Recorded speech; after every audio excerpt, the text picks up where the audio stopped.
Kasama po natin, hindi na kinakailangang sino po sila dahil lagi natin narinig ang kanyang boses. Fixture na siya. Lalong-lalo na kapag supermarket ang pinag-uusapan, mga Siya na kagad ang presyo. makikita natin. Oo. Alamin po natin ano ba yung presyo ng mga bilihin ngayon sa supermarket. Baka meron rin po siyang tips, ano yung murang bilhin ngayon. Di ba, kung kakasya ba talaga yung 500 pesos sa Noche Buena.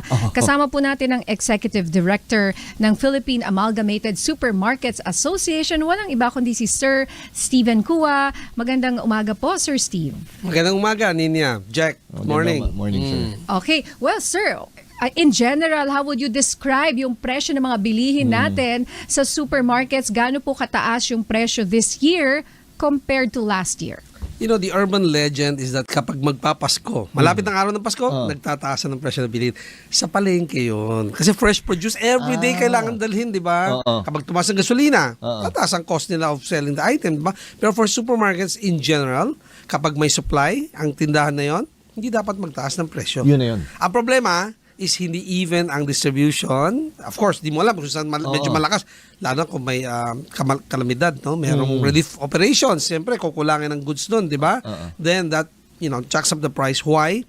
The store will have to replenish from another source and not from the regular source. Sarado na sila for Christmas yung mga distributors So when we source our goods from another source, which means wholesalers or even other supermarkets no na nagbenta, mataas ang kuha namin, mataas ang pasa. Doon magiging mahal, sir. Always a function of supply and demand ang presyo. Always. Okay, so sir, ngayong kanina nakikinig ako kay Rica Lazo at saka kay Sir Peter Musni dahil tumaas ang presyo ng ang palitan ng peso sa dolyar.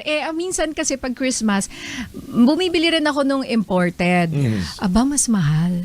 Yung imported. Gaano po kataas yung pagmahal niya? Kasi alam ko yung binibili ko this year and then last year may mga paborito kasi ako mga kunyari chocolate or mga spreads. Hindi immediate ang effect ng exchange rate movements sa supermarket. Okay. Kasi siyempre, kailangan good to know. Kapag magsa-source from abroad ang isang manufacturer ng goods, doon pa lang magte-take effect. It will take a few, may time period, di ba? Okay? So, hindi ka agad-agad naman. In fact, itong paggalaw ng ating exchange rate, pabor sa mga OFWs na Sa OFWs. Yes, sa pamilya ng OFWs, beneficiaries ng OFWs. No? Pero kung ikaw ay importer, medyo lugi Yes, ka. of course. Sa exporter, by this time, nakapag-import ng importers. Too late. We have less than 2 weeks to Christmas Day. So nandyan na yan. Nandyan So na. hindi naman, kung tumaas man siya, sir, ay hindi ganun kataas. Yes. Tama po, ano? Yes. Sir, yung mga Christmas basket, yung mga supplies ba doon is maganda ba yung expiration pa ng mga yan? Ay, oo Kumbaga naman. mga bago naman. Hindi naman siya, marami kasi nagsabi, ay malapit na daw mag-expire. Ang laman ng basket. Well, we don't know. I mean, You have to check check. nyo na lang. Yeah, check. That's the best way. I mean, mahirap sumagot ng patapos. Kailangan mag-check ka na lang. Pero sir, kunya, habang papalapit na yung Christmas, ang dami pang stock ng Christmas basket. Syempre, pag natapos yung Christmas, wala pang bababa yung price nun. Hindi, tatanggalin doon. Alam nyo, ang pagtaas at pagbaba ng presyo sa supermarket, a lot of times, it's a function. We have to ask our suppliers.